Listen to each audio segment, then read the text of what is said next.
What profession attracts douchebags the most? You will never meet a person you'll hate more than a club promoter. It's everything left over from the dregs of douchebag guys that think they are the coolest and spend their 40s buying drinks for their 20-something friends and quat. Finance. Especially investment banking. Worked as an intern for one and the icebreaker question over dinner was youngest girl you'd fuck. I was the only girl on the team. Incredibly awkward. I talked to an older woman who was a VP there and she said when she had a kid, she would pump from the office and store her breast milk in the fridge. Came back from a lunch break and the guys were placing bets on who would take shots of her breast milk. Awful. Most bullies seem to become police or nurses. It lets them have power over people weaker than them. And thus keep bullying into adulthood.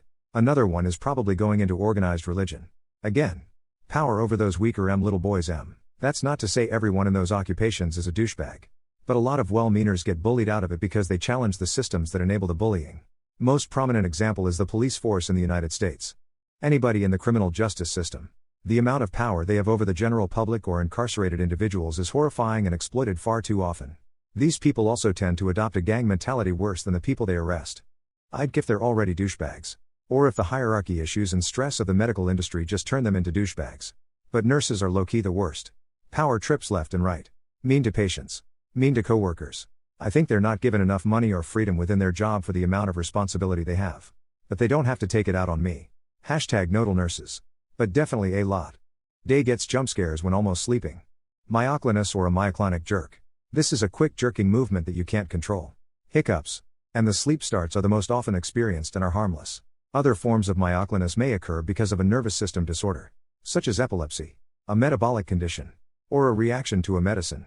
I sometimes get the sleep start ones but they can go on for 10 to 15 minutes.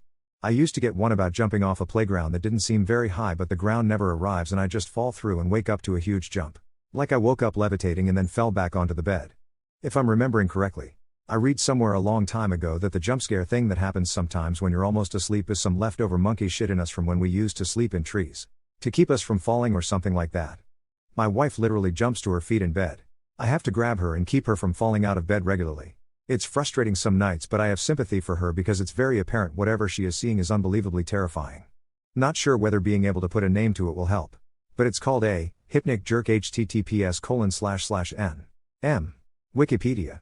org/wiki/hypnic_jerk. There's quite a bit of literature studying them and suggestions on how to reduce them. But as far as I know, no way to cure them. Usually every night I have this my girl laid her head on my chest and I'm not dreaming or anything. Before I know it I doze off and do a major twitch thing. Scares the hell out of both of us. I also suffer with night terrors. Sleepwalking. Fighting in my sleep and talking some crazy gibberish about boxes of ears. They think it's creepy if someone looks at your whole profile history after seeing your comments? I wouldn't make it publicly available if I was worried about people seeing it. That being said, I think it's lame when someone looks through your profile to find something to bring up/insult because they didn't like your comment. I was looking through the profile of someone who posted in progress pics to see if she had gone into more detail about her weight loss process, diet and exercise etc. on a previous post. I found a post from a year ago about setting up a mini computer with a moisture sensor to tell her when to water her plants, followed by a post a few months later about how her plants die and now she has Lego flowers. I felt like I found a kindred spirit. Yes, just had this happen to me when I posted the most benign question. Some girl came at me hard and fast. I was like, whoa, creepy aggressive stalker girl. Get a life. I blocked her and she tried to follow me a few minutes later with a secondary account and then I knew she was truly psycho. There are some really whack people who hang out here and the ones who research your history for no good reason are some of them. I had a viral post a few years ago, deleted because of this very reason. It was quite a funny diatribe BTW and I'll happily direct anyone that wants to see it if you PM me, and yeah. The fact that people would go back and analyze you according to your previous posts and comments, then proceed to use them against you in their comments was really unsettling. I really didn't think that people were like that. Live and learn, I guess. Yeah, it's weird having a stranger go through your entire online presence. Even though they don't know who you are. Your Reddit profile can still give away a rough idea about your identity based on things like your interests, where you live, what problems you might be facing depending on the subs you ask for help on, etc. Makes me feel exposed and vulnerable. What is one lesson you find yourself relearning in your life? That I don't have to do everything the way my parents want. I'm an adult but it's difficult given cultural expectations, so they see this as defiance when I'm just trying to do my own thing. Can't let anyone be responsible for my happiness or self-security other than myself, and I have to continue to develop that because it seems a lot closer to empty than full, unfortunately. I feel like things can change quickly.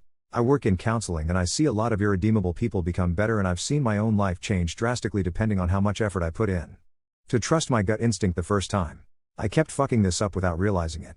However, for decades, now that I can see it all for what it was, I feel at least moderately more optimistic with each major decision that I'm moving in sync with my intuition at least more often than not. Women will use you just as much as men will. Having to learn when I'm being too nice to my friends or when I'm being used. Anyone can be a shitty person. Stop giving parts of myself to people who don't give a fuck about what I'm going through. A one-sided relationship isn't healthy. I can't change anyone. Learning that recently with my mom. I can tell her up and down how worried I am about her health and I can provide all kinds of support for her. But at the end of the day, she decides how she wants to live. There is nothing more I can do. That I come first. Anytime I start dating, I'm so ready to give 100% and I'm embarrassed to admit that when I meet someone I actually like, I fall pretty hard. I need to take a chill pill. Take it slower. And remember not to give so much of myself away. Yeah, love is sacrifice. But not everybody is worthy or even wants that love from you.